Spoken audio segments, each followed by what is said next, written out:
Om Namo Bhagavate Vasudevaya. Om Namo Bhagavate Vasudevaya.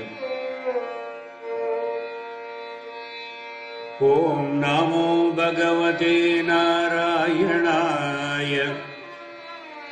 Om Namo Bhagavate Narayanaya. Suklambaradharam Vitnam Sachivannam Chaturbhujam Prasannavadanam Dhyayet Sarvavighnopashantaye Ananta Samsara Samudratara Naukaitabhyam Guru Bhaktidabhyam Vairagya Samrajyada Pujanabhyam Namo Namah Shri Guru Padukabhyam Anjananandanam Veeram Janaki Shokanashanam Kabishamakshaghantaram Vande Lanka Bhayankaram. Krishnaya Vasudevaya Devaki Nandanaya Cha Nandagopakumaraya Govindaya Namo Namaha Govindaya Namo Namaha. Yadangripankerugharenu lagnam Nibiyaniram Vimalantarangaga Janami Tattvam Nijamatmarupam Tam Navami Narayana Tirthamaryam Narayana Tirthamaryam.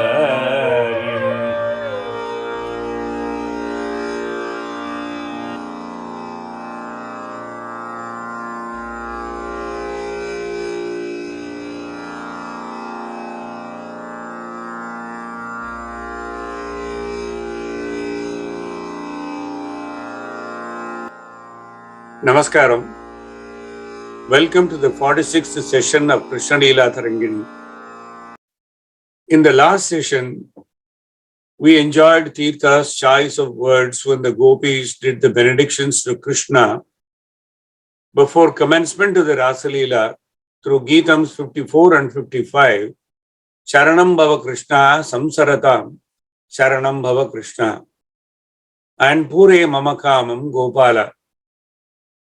That takes us to the important, if not essential, first step of understanding who Rādhā is and how she has been explained in various scriptures, especially the sacred Brahmavaivarta Purana, while most other Puranas seem to have conveniently omitted the name Rādhā, which in turn will lead us to Tulasi and Tulasi Mahatmya. Last week, we briefly touched upon the three incarnations of Veda Vyasa in Kali Yuga, the last one being that of Narayana Tirtha. We saw how these three incarnations of Veda Vyasa focused only on one subject or aspect, namely making Rādhā the most important personality in their respective masterpieces or kavyas, thanks to the powerful influence of the Vishesha Purana or special Purana Vyasa, namely Brahmavaivarta Purana. As some of you have requested me after the last session, I have planned to focus today only on the two important aspects of Purna Paramatman, namely Krishna, Rādhā and Tulasi, before we go to Rasa Leela. But given the content and the information that needed to be explained in Rādhā tattva, or the special place of Rādhā in Goloka, which is the permanent abode a Paramatman. It might even be that this will be an absolute focus on Rādhā this session, and Tulasi Mahatmyam may go to the next session. You will agree that we cannot fully appreciate Rasa Leela unless the concept of Rādhā is very well understood. Also, a pivotal subject delineated by Gita Govindam or Kshetraya Padams or Krishna Leela TarangiNi is Rādhā and Krishna, and then only Rasa Leela in passing, and how all three incarnations of Vyasa wanted to show the Vedanta Ragasya behind the Rādhā tattva first, and of course, Rasa Leela later. We will first see the concept of Rādhā and then follow up those anecdotes that make it Tulasi and their mutual connection as well as where they intercept. Suffices to say that the rationale for Vrinda, Brinda, and Vrindavana, Tulasivana, etc., they will all fall in place when we do the delineation of Rādhā Tattva first and Tulasi Mahatmyam later. Brahmavaivarta Purana, also known as Brahmavaivarta Purana, is accredited to be one of the 18 Mahapuranams authored by Vedavyasa. This Purana has a total of 276 chapters, arranged in 4 khandas or cantos, and said to contain more than 18,000 verses as per the original 1922 Panini publication, which is available with Sanskrit original and Sanskrit interpretation, and also the 1954 version in Sanskrit original with Hindi interpretation, with the foreword of Sri Devanayaka Acharya from the lineage of Srimad Ramanujacharya. It is unique that this Purana identifies Krishna as the supreme reality or Satyam and asserts that all gods such as Vishnu, Shiva, Brahma, Ganesha are all one and the same, and in fact are just incarnations of Paramatman Krishna, the Purna Purusha. In fact, this concept is the basis for the 3 Kali Yuga incarnations of Vedavyasa. Of course, it was at his own behest, as he pleaded at the end of Dwapara Yuga to Sri Krishna that he should be born again in Kali Yuga to propagate the Nama and the importance of Nama. Vyasa was born. As I said earlier, Jayadeva, Kshetraya, and Narayana Tirtha were the 3 incarnations. They all have highlighted this all through their compositions. Goddesses like Rādhā, Durga, Lakshmi, Saraswati, and Savitri are asserted to be equivalent, if not identical, and are also mentioned as the incarnations of Prakriti in this text, Brahmavaivarta Purana, with legends similar to those found in the Devi Bhagavata Purana and the Devi Mahatmyam. This Brahmavaivarta Purana is also notable for glorifying the feminine aspect of Brahman through Rādhā and its egalitarian views that all women are manifestations of the divine female, Prakriti, co-creator of the universe along with Purusha, and that any insult to any woman in creation is an insult to Goddess Rādhā, the Supreme, who is not sought to be different than Krishna as per this tattva. The mythology from Brahmavaivarta Purana along with Bhagavata Purana have been influential to the Krishna-related Hindu traditions, which account for nearly 80% of the Sanatana Dharma followers of modern India over the last 20 centuries. She is the personification of the Mula Prakriti, or the root nature, that original seed from which all material forms evolved. In the company of Krishna, the Paramapurusha, or the man, or the spirit, or the universal soul, or Brahman, Rādhā is said to inhabit the Goloka as one part of Krishna. Goloka is a world of cows and cowherds far above the Vishnu's Vaikuntha, because according to this concept in Purana, Goloka is a permanent abode, and Vaikuntha and all other lokas are nothing but creations from Goloka. Kindly remember this. As per this Goloka, Krishna and Radha relate to one another in the way body relates to the soul in the mundane world. Let us see an exemplary sample of what Krishna says to Radhika while requesting her to be born in Bhuloka. In many respects, Brahmavaivarta Purana is all-encompassing and is also a capsule form of Brahma tattva. Concurrently, it is applicable to the current situation when there are two groups of self-anointed and self-doubting intellectuals claiming to be the champions for misunderstood feminism. The following lines, which I am going to quote now from Brahmavaivarta Purana, are stellar education that this Purana confirms that Brahman, the Purna Paramatma Krishna himself, confirms the profound Ardhanari tattva and Ekameva tattva and the importance of the feminine part of life in simplistic terms, because the Purusha and Prakriti are in one body and one soul as part of Brahman. Khanda of Brahmavaivarta Purana, chapter 6. Bhagavan Krishna says to Radha, Vina dehena kvatmacha, there could be no soul without the body. Kvashariram vina atmana. And without the soul, there could be no body. So, O goddess, though both of them have their own importance, but the things of earth cannot move without both of them. This is actually Krishna himself saying to his counterpart, Radha. And the most important sloka which I quoted earlier as a quote is the 216th sloka in the same chapter 6. Na kutrapya avayoho bedo radhe samsara bijayoho atma tatra deham yatra atma tatra deham cha na bedo vinayena kim. O Radha, in the form of seeds, there is no difference between both of us. Wherever there is the soul, there is the body.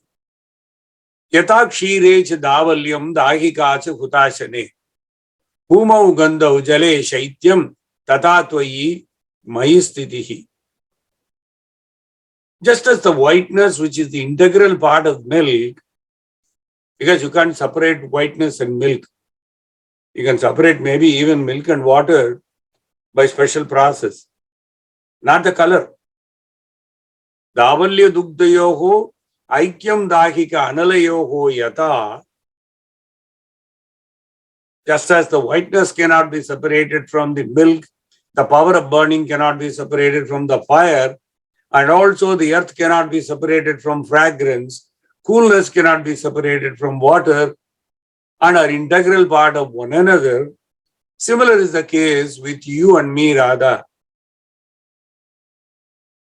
Of course, the final cap in that category that Krishna says is Maya Vinatum Nirjiva. Oh, beautiful one, you remain in active mode in my absence. And without you, I also remain invisible. Maya Vinatum Nirjiva Chadrisyoham Tvaya Vina. Tvaya vina bhavam kartuhu nalam sundari nishchitam. It is also sure that without you, I cannot indulge in any activity of the universe, because everything comes to a standstill when you are not with me. This is the confirmation of the Ardhanari Tattvam. One part is useless without the other part. Prakriti is not possible without Purusha, and Purusha becomes inert if there is no Prakriti there. That's why Prakriti and Purusha are integral with regard to Brahman. That is the tattva of this Brahmavaivarta Purana. And there is an example given in this Purana, beautiful example by way of so many quotes here. But let us look at the sloka 220. Vina mrida gatam kartum yata nalam kulalakaha. Vina mrida gatam kartum yata nalam kulalakaha. Vina swarnam swarnakaro alankaram kartum akshamaha. Just as a potter cannot make a picture without the clay, how can a potter make a pot without a clay? Similarly, how can a goldsmith make any ornament without gold? Especially goldsmith making gold ornament without gold. The same thing here. Vina swarnam swarnakaro alankaram kartum akshamaha. Similarly, I become helpless without you. I may be the potter, but if I don't have the clay, I am useless. I may be the goldsmith making gold ornaments, but without gold, how can I make? Similarly, I cannot do this creation if you are not there with me. Alankaram kartum akshamaha. Swayamatma yata nityas tata tom prakritihi swayam. As the soul is eternal, similarly you, as Prakriti, are also eternal. Sarva Shakti Samayukto Sarvadhara Sanatani. You are the base of all the strength and are everlasting. Mama Prana Sama Lakshmi Vanicha Sarvamangala Brahmesha Ananta Dharmascha Tvam me Pranadika Priya. Mama Prana Sama Lakshmi. Who is Lakshmi? She is like my breath. Sat Lakshmi, Vani, namely Saraswati, Parvati, Brahma, Shiva, Shesha, and Dharma are all like my life. Mama Prana Sama Lakshmi. He not only gave the adjective to Lakshmi as Mama Prana Sama, he made a bunch of other people.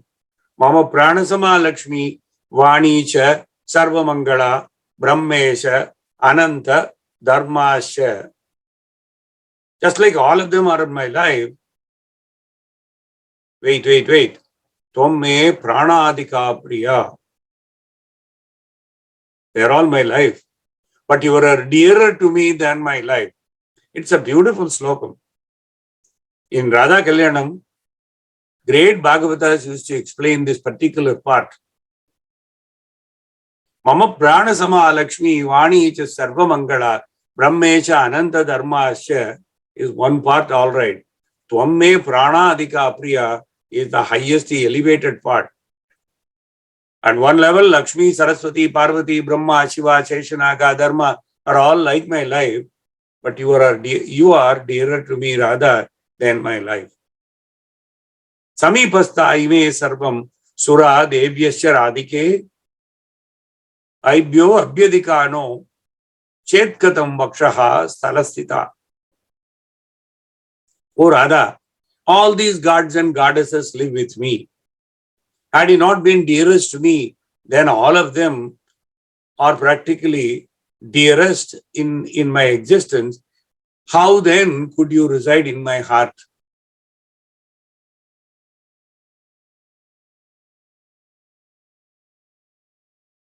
Tejashrumokshanam Radhe Brantim cha Nishvalam Sati Vihaya Shanka Nishankam Vrishabhanu Graham Raja. Why did he go so eloquently? He was going on and on and on and on, explaining to Radha the importance of Radha, the Prakriti and everything, because he is coming to the final instruction part of it to Radha. Therefore, Radha, stop shedding tears and get yourself relieved from this Maya or illusion. You are not leaving me. You are not going far away. Go to the house of Vrishabhanu fearlessly and be born there and wait for me. Why should permanent Radha, who is one part of Brahman, Ardhanari, should go down to Bhuloka and be born as the daughter of a Yadava? What is in it? Why is that Krishna went through the entire story? Like in Ramayana, Rama trying to convince Sita, don't come to the forest with me, you better be here. Almost a similar thing happens here, but in a reverse order. Krishna tells Radha, the permanent consort and permanent Ardhanari, to go down to Yadavakulam to be born to Vrishabhanu. That is the story for today. Let us now attempt to skim and have a glimpse of some of the names in the last 2000 years of modern poetry and how those poets depicted Radha.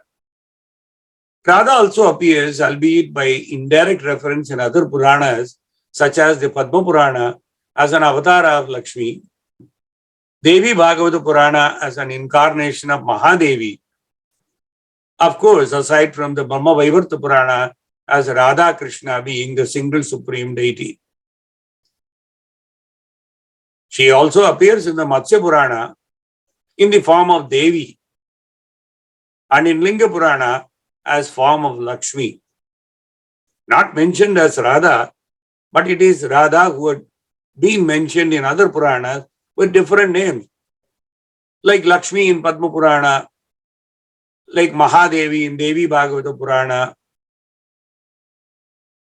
Linga Purana calling her Lakshmi again, Matsya Purana as one form of Devi, Varaha Purana as Lakshmi, but here as the consort of the great Varaha, Adi Varaha, or Bhu Varaha.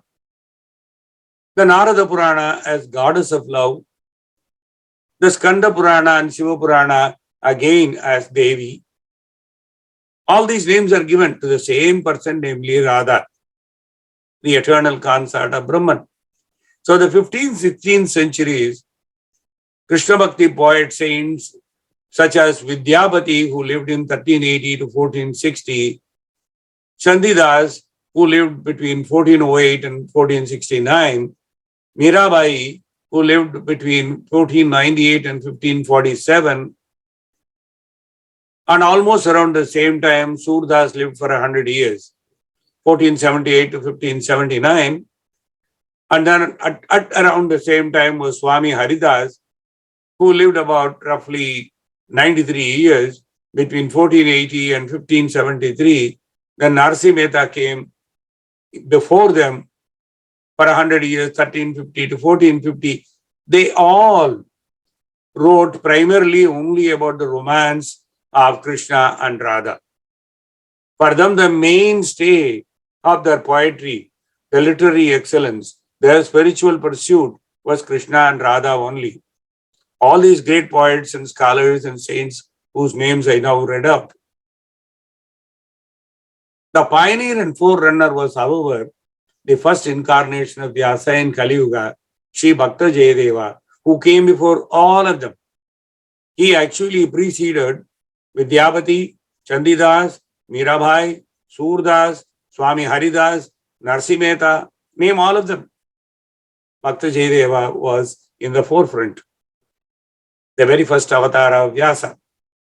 For him, he demonstrated to the rest of the poets to come, rest of the world, that this Rādhā tattva is something important. That's why he did the Gita Govindam.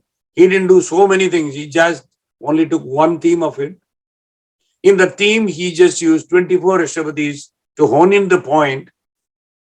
Paramatma Krishna, Jivatma Radha, and the go-between is Acharya when Jivatma struggles to reach Paramatman and have oneness with him. That is the 24 Ashtapatis of Gita Govindam. But on the contrary, Dada of Rādhā Tantra, as portrayed later, is audacious portrayal of Radha as sassy, confident, omniscient, and divine personality who is in absolute control of Krishna. Look, for instance, Ashtapadi. That is nothing but a Samambonam Rādhā Tantra. at all times. So in Radha Tantra, Radha is not merely the consort, but is treated as the independent goddess supremo. Here Krishna is portrayed as a disciple and Radha as his guru. This concept is also based on the Brahmavaivarta Purana, which highlights Radha, Krishna, Rasa-Leela, and the entire tattva in elaborate detail, not necessarily in Krishna Janma Kanda. It starts almost from the Brahma Kanda, follows it through Prakriti Kanda, including in Ganapati Kanda, which was number 3, and goes to the largest Kanda or canto called Krishna Janma Kanda. Since Radha Tantra is also the philosophy that is followed by 50% of the whole residents of Bharat, because the entire northern belt is more or less primarily towards Radha Tantra, giving equal importance to Krishna and Radha. Chapter 19 of the second canto of Brahmavaivarta Purana, as I mentioned, Prakriti Kanda, summarizes the birth of Radha, her origin at Goloka, birth on Bhuloka, namely the earth, and return to Goloka, and Puja Vidhana for Radha Swami worship. As per this background in the Purana, Sriman Narayana Maharishi, created by Krishna Paramatman or Purna Brahman, narrates to Narada Muni that Mahadeva explained to Devi Parvati about the Pradurbhava. Pradurbhava means advent or origin or creation. And Mahatva. Mahatva means magnificence of Devi Radha. So, the sequence is like this. Bhagavan creates Sriman Narayana Maharishi. In other words, Brahman creates Sriman Narayana. In this Purana, he is known as Sriman Narayana Maharishi. And Narayana Maharishi, created by Krishna Paramatman or Purna Brahman, narrates everything that comes forward to Narada Muni, what Mahadeva already explained to Devi Parvati, which Narayana Maharishi happened to listen to the whole process. So it is Mahadeva explaining to Devi Parvati, Narayana Maharishi listening to that, narrating to Narada, and in turn, having this transcribed. Why? Narada Muni gives it to Vyasa, and Vyasa puts it in Brahmavaivarta Purana. This is the sequence. So it is Mahadeva who gave the Pradurbhava. So Pradurbhava and Mahatva of Radha, that is been explained in Brahmavaivarta Purana, as from the words of Vyasa, came from Narada to Vyasa. Mahadevi said to Parvati, Ishvara says, Rādhā bhajeti Sri Krishnam sachatam cha parasparam. We use it in Bhagavata Mela, Radha Kalyanam. Most of the Bhagavatas are supposed to know this particular slokam. Rādhā bhajeti Sri Krishnam sachatam cha parasparam. Uvayoho sarvasamyam cha sada santo vadanti cha. We sing it as a prelude in Radha Kalyanam. Radha worships Sri Krishna and Sri Krishna worships Radha. They both are Aradhya and Aradhaka. One is Aradhya, another is Aradhaka. So, Aradhya is worshipped, Aradhaka is worshipped. Then one may question, who is Aradhya and who is Aradhaka? Because the statement already confirmed, Radha worships Sri Krishna and Sri Krishna worships Radha. Rādhā bhajeti Sri Krishnam sachatam cha parasparam uvayoho sarvasamyam cha sada santo vadanti cha. So when Radha is Aradhya, Krishna is Aradhaka. When Krishna is Aradhya, Radha is Aradhaka, respectively. So that's also clear. The great learned experts are convinced and strongly believe that both Radha and Krishna are unified, as also the counterpart concepts highlighting the Ardhanari concept. If you want to give a Rupam to Brahman, the Brahman made of Purusha and Prakriti, namely Krishna and Rādhā, you have to give the Ardhanari Swarupam for your understanding. Just as an Ardhanari Swarupam cannot be existent on two parts, they have to be together to be enjoyable as Swarupam. Radha and Krishna have to be worshipped together because they themselves worship one another. This is the reductio ad absurdum from Mahadeva to Parvati. Radha emerged from the words Ra, denoting rasa, and Dhavan, denoting attraction or magnetism for the beloved Sri Krishna. Rādhā, rasa and Dhavan. Mere pronouncement of the Shabda, Ra, would readily attract the unattainable mukti, and pronunciation of the word Dha would instantly chase and land one unto Sri Krishna's sacred feet. A simpler interpretation of the word Ra denotes accomplishment, and the word Dha means nirvana or moksha. Quite often, many have asked me over the last several decades as to how those who are deeply initiated into Bhagavata Sampradaya and Bhajana or Sankirtana Sampradaya commonly greet one another with Radhe Krishna. What I have so far narrated is the basis for that strong belief in Aradhya and Aradhaka Sampradaya, where one does not exist without the other. So when one person says Radhe Krishna to the other, the person who is addressing can be Aradhya, and the person to whom it is addressed could be Aradhaka, or either way. The belief is all of us are the Jivatman or Radhika, and by addressing the other person as Krishna, through that Radhe Krishna message, the communion is already there because they are all going to reach the only Swarupam, invoking Brahman in the other Swarupam that they happen to see as manifestation in front of their eyes. It's a simplistic explanation.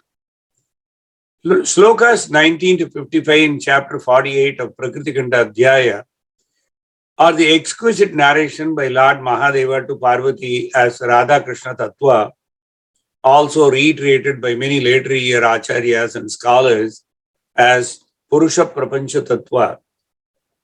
I shall attempt a summary here. Mahadeva further explained that in the Dwapara Yuga, from the hair roots of Radha emerged innumerable gopis, from Sri Krishna's Romakupas emerged innumerable gopas. From the left side of Radha manifested Devi Lakshmi, who was the Adhishtadri Devi or sovereign of crops. Crops in Sanskrit is Shashya. So Adhishtadri Devi for Shashya. In Sanskrit, a distinction is made between Shashya, the corn in the field, Dhanya, corn with the husk, Tandula, the grains without husks, Anna, the roasted grains are almost ready to eat. So Shashya, Dhanya, Tandula, and Anna. Radha is the Grihalakshmi of household. The four-armed Mahalakshmi, the wife of Vishnu of Vaikunta, and the Rajalakshmi of all kingships. Radha herself resides in Krishna's own chest and is thus the Adhishtadri or Krishna's very existence. But for the curse of Sudama or Sridama, due to which Radha had to descend down from the indestructible, eternal Goloka to Bhuloka in Dwapara Yuga as the mortal daughter of Rishabhanugopa and his wife Kalavati. When once Radha was angry with Krishna during their usual love fights, while objecting to Krishna's tolerance or apparent appreciation of another gopi's open declaration of love and intense possessiveness for Krishna, Radha became extremely furious and started yelling and screeching at him. Sri Krishna's dear friend Sridhama Gopa, Sudama is nothing but Sridhama Gopa, who was a very close friend of Krishna. So Sudama intervened on behalf of Krishna and told Radha to calm down. An enraged Radha therefore cursed him to become an asura because he intervened in lovers' fight, and hence Sudama's birth of Sankachuda. Sankachuda is a name which you may have come across many times. I'll give you the background of that. Also, the resulting destiny of a gopi who was so fond of Sri Krishna, her name was Tulasi, to become the wife of Sankachuda, namely the cursed demon who would come out of Sridhama. That is the basis of Sridhama becoming the Dhanava Sankachuda, and he getting married to Tulasi, who was so fond of Krishna in Vrindavana at that time. But there will be more confusion, which I will explain to you later. Nevertheless, Radha too had to incur the wrath of an intense Krishna Bhakta. Sudama or Sridhama was a great Krishna Bhakta. So Radha simply cannot hurl some curse on him, forcing him to become a Dhanava or a Rakshasa. Radha could do that, but it has a price for that. So Radha was cursed by Sudama to be born as an ordinary mortal Radha, descending down from the eternal world of Goloka to Bhuloka, as previously mentioned. So the first curse was Sudama becoming Shankachuda. The counter curse was Radha to become an ordinary mortal in Bhuloka, to be born as Vrishabhanu's daughter. This is how Vrishabhanu's wife Kalavati ended up giving birth to the Yogamaya of Radha. As Radha grew up, her parents decided to marry her off to Rayana, but at the time of wedding, Maya Radha materialized and the real Radha disappeared from the scene. That was when, in the name of security, the newly born Krishna, son of Devaki Vasudeva, was transferred across the river Yamuna for fear of King Kamsa from Mathura, which we saw earlier in the previous sessions. Rayana, incidentally, was the brother of Devi Yashoda, and this is the Rayana who was married to Maya Radha. Goloka Radha, the original one, who disappeared from Gokulam at the time of wedding, reappeared at Pushkar Tirtha for redemption, since Brahma started performing a great tapas for an exceptionally long time on account of and only for Radha's redemption from Bhuloka back to Goloka. And as a result of that, Radha blessed Brahma totally. Brahma's curse of not having any temple or worship, you may remember we saw that in an earlier session, was Brahma got cursed when he made a flower, Ketali flower, to tell a lie. Then Brahma got cursed. You may remember that. And that curse of not having a temple, not having a Swarupam to be worshipped by people coming in several yugas to come, etc., that was redeemed.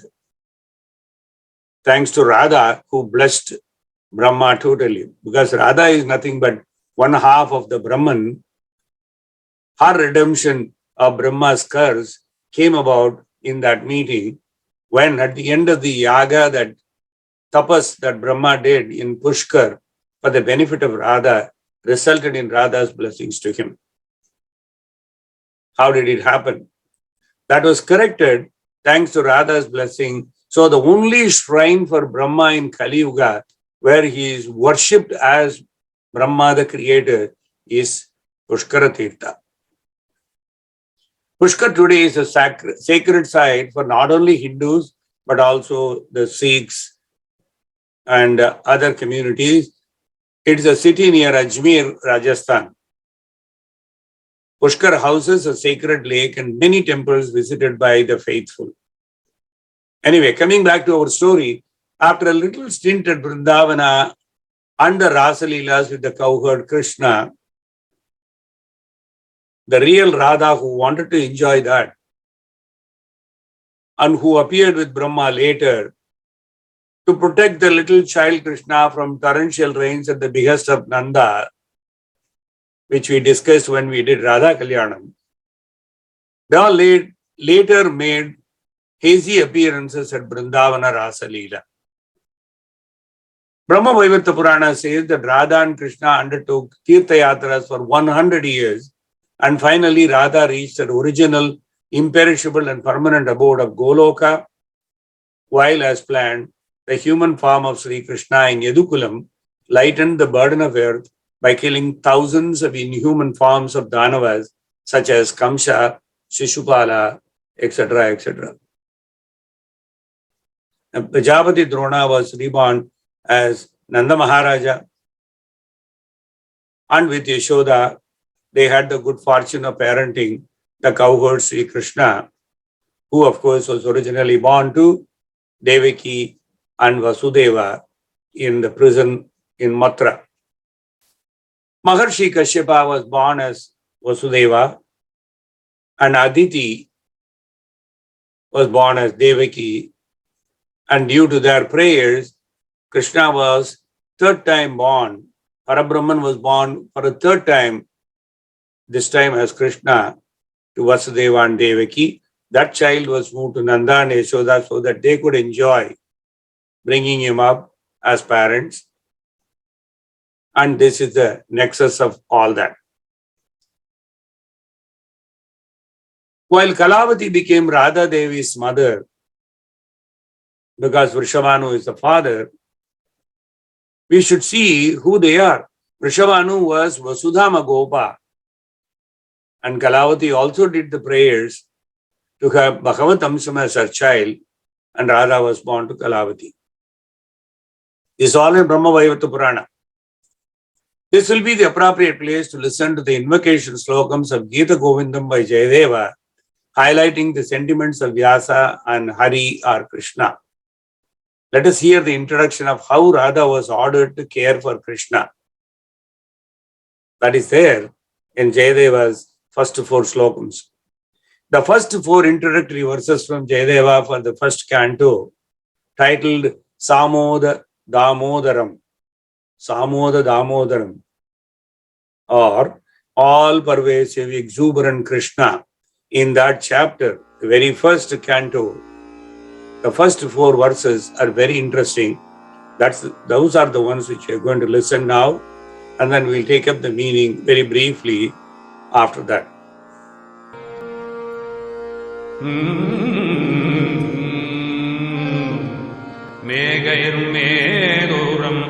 Megairmeduram ambaram vanabhuvat Megairmeduram ambaram vanabhuvashyamatamalakrmai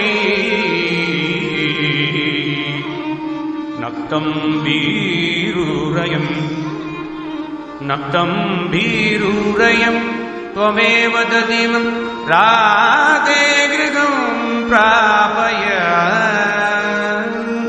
Itam nandani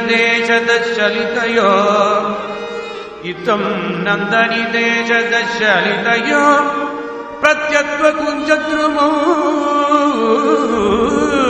Radha madavayo Jayanti yamuna kule Ragakelaya Bhadevata charita Chidrida Santa Satma Vadevata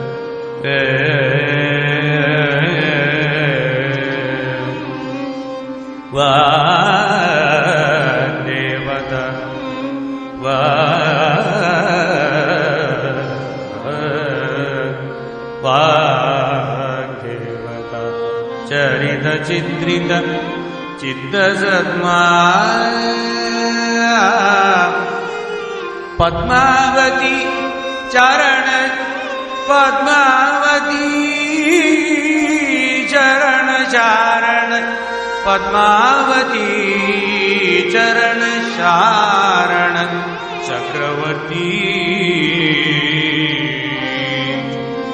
चरण शारण पद्मावती चरण शारण चक्रवर्ती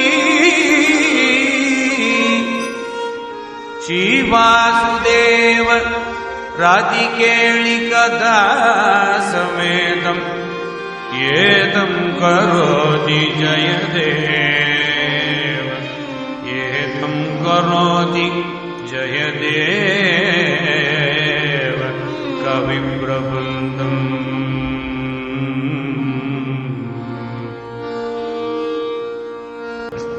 यदि हरिस्मरणे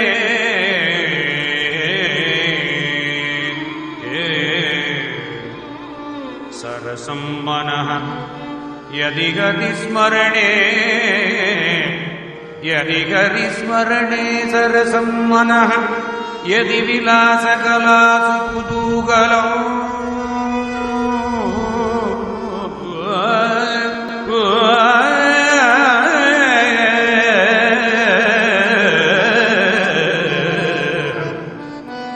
यदि हरिस्मरणे सरसं मनः यदि विलासकलासु कुतूहलम् माधुरकोमलकान्तपदावलिं शृणुदता जयदेव सरस्वती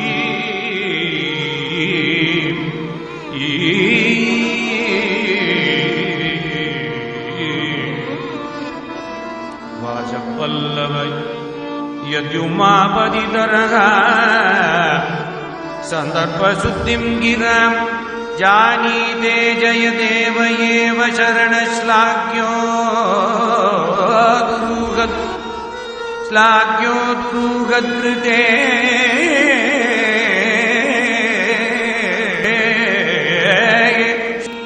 शृङ्गारोत्तरसत्परेमरचनैः आचार्य गोवर्धना स्वती गोपिन विश्रुतः क्षुदितरो दोयि कविष्मापदी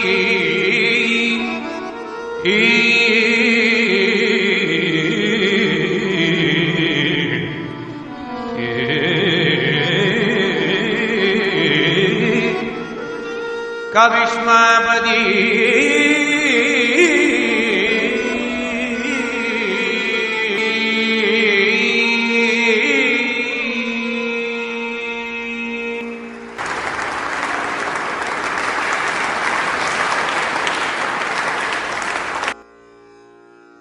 मेघैहि मेधुरम अंबरम वनभुवः श्यामाः तमालद्रुमैः नक्तं बीरुः अयं त्वं एव तत् इमं राधे गृहं प्रापय इत्थं नन्द निदेशितः चलितयोः प्रति अध्व कुञ्ज द्रुमं राधा माधवयोः जयन्ति Yamuna कूले रहः केळयः.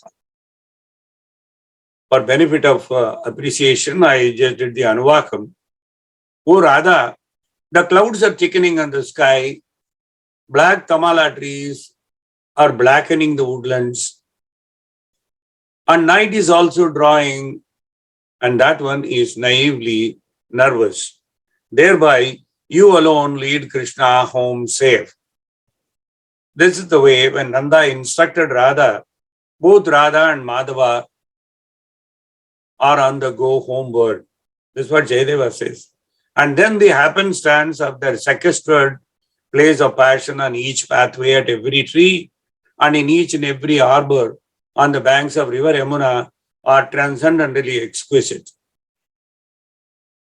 There could be questions. How the little boy Krishna, who was probably like 4 or 5 years old, handed over to Radha by Nanda, for carrying and escorting to have become all of a sudden a handsome youth playing passionate plays with Radha. And that's the story highlighted in Brahmavaivarta Purana, which we also talk about as a prelude to Radha Kalyanam, because that is what happens. Just to remind Radha that she was none else than the other part of Paramatma Krishna. That's what happens there. When Radha and Krishna, they become youth. And Krishna is no longer a small child. That's the background of this slokam. Vag Devata Charita Chitrita Chitta Sadma Padmavati Charana Charana Chakravarti Sri Vasudeva Ratikeli Katha Sametam Etam Karoti Jayadeva Kavihi Prabandham.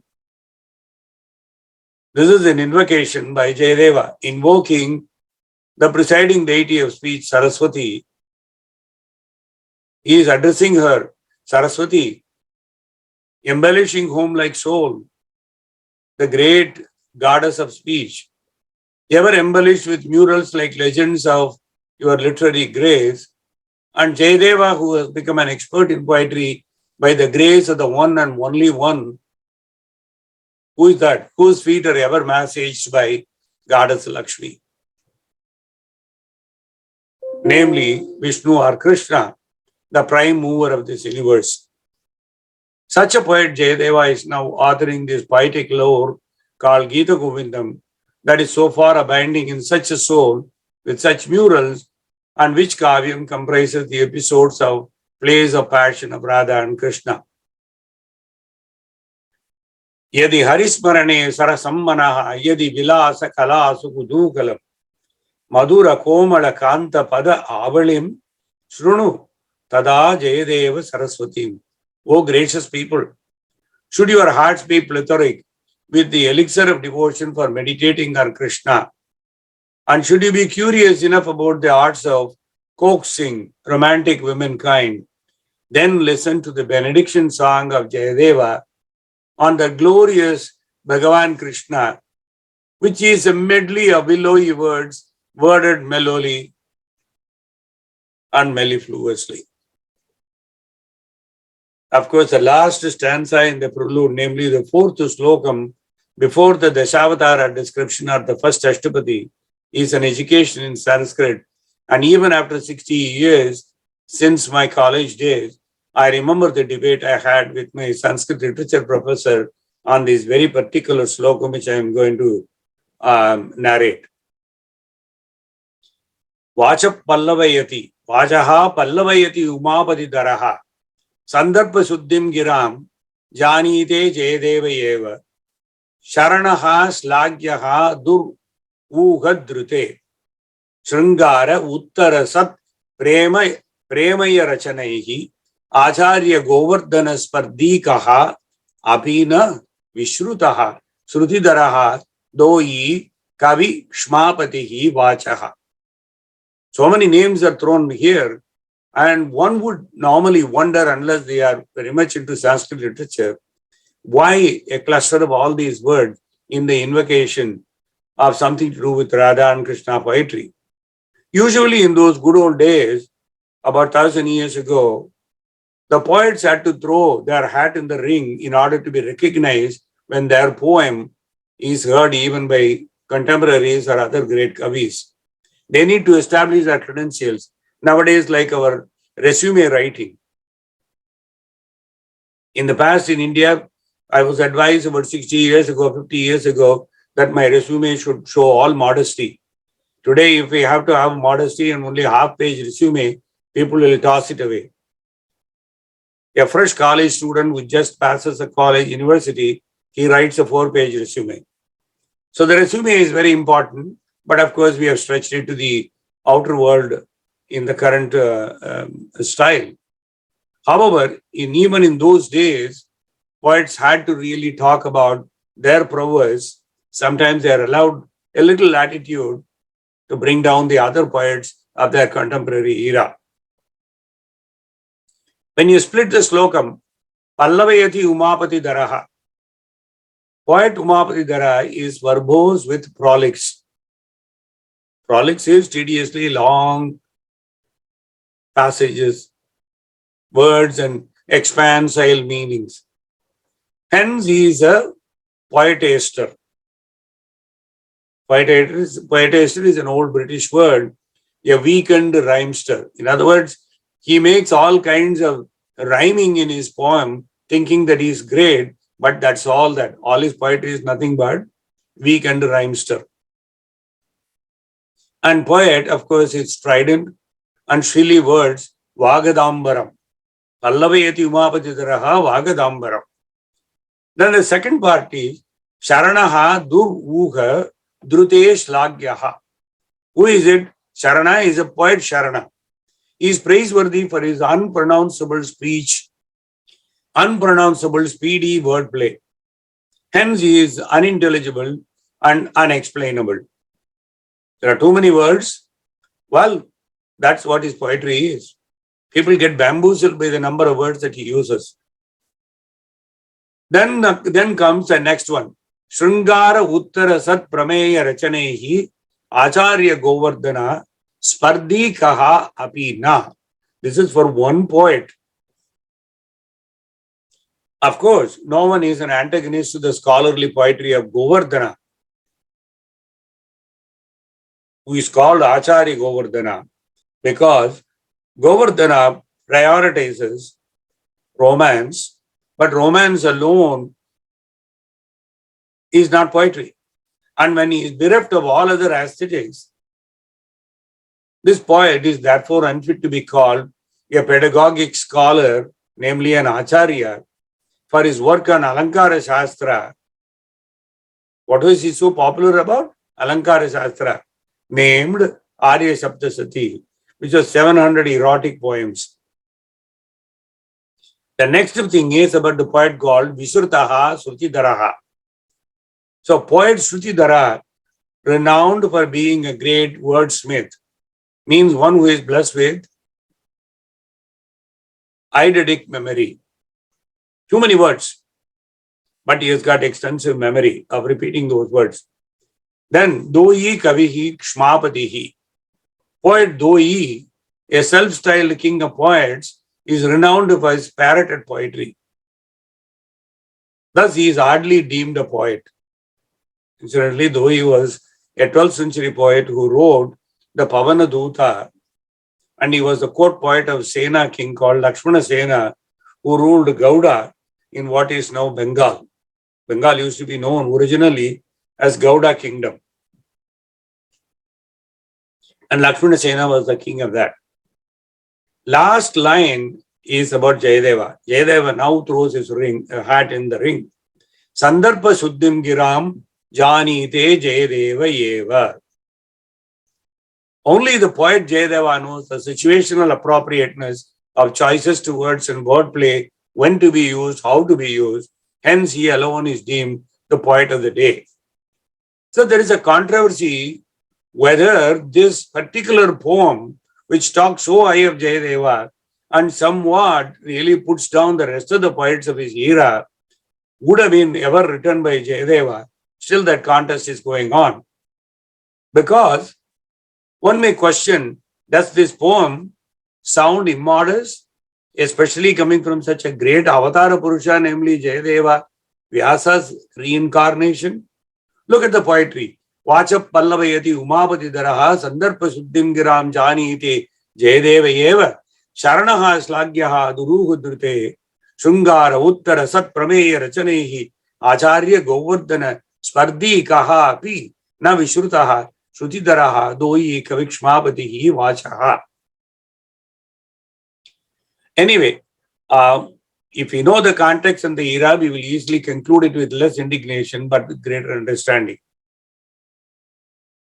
This meaning or interpretation is not a ridicule or downgrading other contemporary poets. As I mentioned, just to declare that I have come here, I am Jayadeva. It was an acceptable practice amidst poets of that era to declare the beginning with one or two verses in praise of good poets and at times scorn at bad poets. Sukavi Prashamsa, Kukavi Ninda. This is one of the Alankaras. Alankara says, Sukavi Prashamsa, Kukavi Ninda. This is the 72nd Alankara of the 18 Alankaras are figures of speech. And this particular Alankara is known as Samuchaya Alankara. Sukavi Prashamsa, Kukavi Ninda is a compound or accumulation. This Samuchaya means accumulation or compound. That's an Alankara by itself.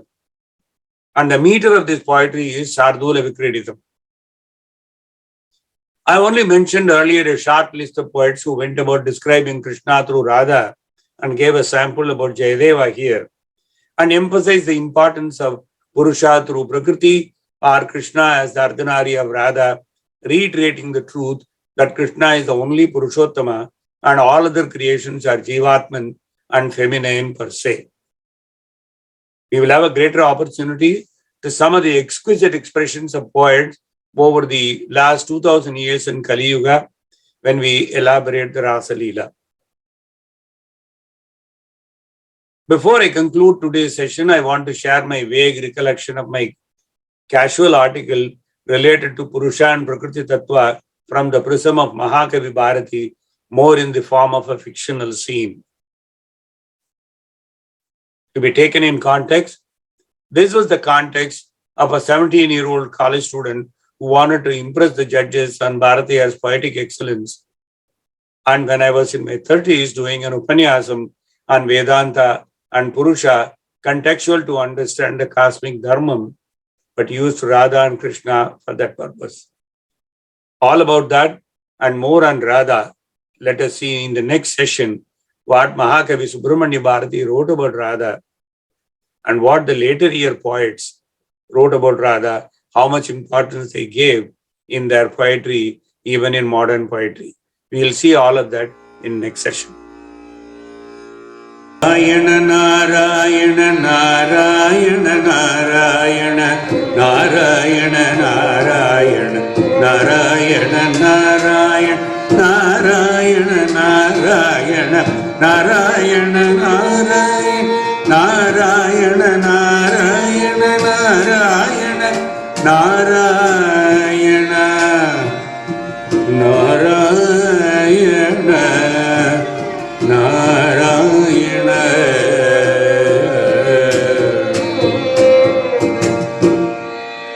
Hare Krishna, Thiruvaiyaru, Narayana, Narayana.